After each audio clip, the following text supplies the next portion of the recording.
नवरात्रों के दौरान मंडी के पड्डल स्थित हृदय वासिनी मंदिर में चल रहे श्रीमद् भागवत कथा को सुनने के लिए पूर्व मुख्यमंत्री एवं नेता प्रतिपक्ष जयराम ठाकुर भी पहुंचे। इस दौरान उन्होंने यहां देवी भगवती की पूजा अर्चना कर भागवत कथा में भाग लिया, जहां विश्व विख्यात कथावाचक श्री कृष्णचंद्र शास्त्री के मुखारविंद से भक्ति गंगा का हजारों लोगों ने रसपान किया। वहीं मीडिया से बातचीत करते हुए नेता प्रतिपक्ष एवं पूर्व मुख्यमंत्री जयराम ठाकुर ने प्रदेश की वर्तमान कांग्रेस सरकार पर जमकर निशाना साधा। उन्होंने कहा कि वर्तमान कांग्रेस सरकार ने मंडी को जलील किया है, विकास की दृष्टि से मंडी को पीछे धकेला है। सरदार पटेल यूनिवर्सिटी को बंद करने का षड्यंत्र रचा गया। शिवधाम प्रोजेक्ट का काम पिछले 15 महीनों से बंद पड़ा हुआ है। एयरपोर्ट निर्माण की प्रक्रिया भी अधूरी पड़ी हुई है। वल्लभ महाविद्यालय के भवन का निर्माण कार्य भी अधूरा पड़ा हुआ है।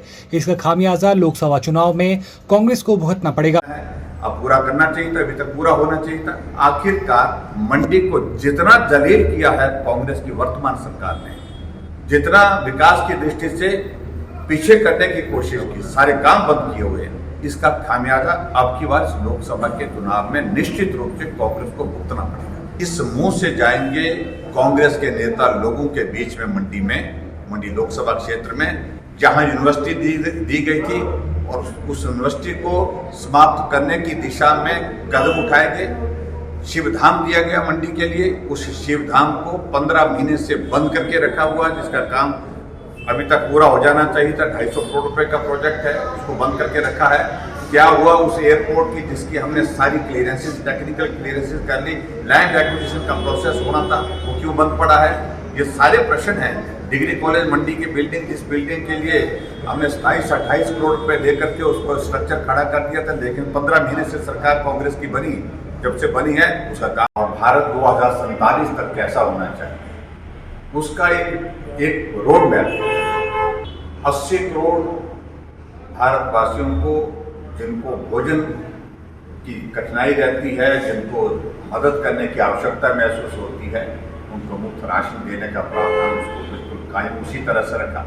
जो आयुष्मान भारत के अंतर्गत, जिसमें 5 लाख रुपए का हेल्थ कवर दिया गया है, और 5 लाख हेल्थ कवर के साथ साथ में अब और चीज को बढ़ाया गया उसमें कि 70 साल से ऊपर जितने भी बुजुर्ग, वो सारे के सारे उसमें कवर होंगे। वन नेशन वन इलेक्शन, और वन नेशन वन इलेक्शन एक बहुत बड़ा एक विजन है। लाखों करोड़ रुपए इस देश का चुनाव के आयोजन में ही खर्च हो जाता है, और 5 साल तक चुनाव होते ही रहते हैं। कभी किसी राज्य के, किसी लोकसभा, कभी किसी विधानसभा के उपचुनाव की बात आती है। इस तरह से ये अलग अलग राज्यों के चुनाव अलग अलग समय में होते हैं। तो इस कारण से ये भी एक बहुत बड़ा एक उसमें एक विजन दिया गया है कि उस पर हमको काम करने की आवश्यकता है। नारी शक्ति वंदन का एक निर्णय पहले ही कर दिया है, लोकसभा राज्यसभा में पारित तो कर दिया है, लेकिन इसको लागू करने की दृष्टि से कहा है हमने कि अब की बात इसको हम लागू करेंगे 33% महिलाओं का आरक्षण। लेकिन सबसे बड़ी बात है, 0 टॉलरेंस पर करप्शन। भ्रष्टाचार को मूल से उखाड़ने के लिए, समाप्त करने के लिए उसमें जो कदम उठाने की दृष्टि से जो बात कही गई है, वो बहुत महत्वपूर्ण है। और मैं इस बात को कह सकता हूं कि हमारे देश में नरेंद्र मोदी जी जिस प्रकार से नेतृत्व करते हुए 10 साल का कार्यकाल पूरा किए हैं, और आने वाले समय में इन 5 सालों के लिए तो विजन दिया ही दिया है। जो बड़े लक्ष्य निर्धारित किए, उन लक्ष्यों को पूरा करेंगे।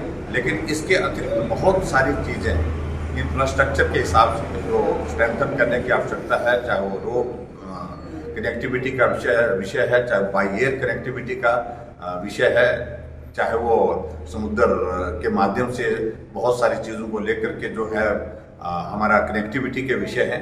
इसलिए इन सारी चीज़ों को बहुत बेहतर ढंग से आपकी बार इस विजन डॉक्यूमेंट के अंतर्गत जो है कवर किया है।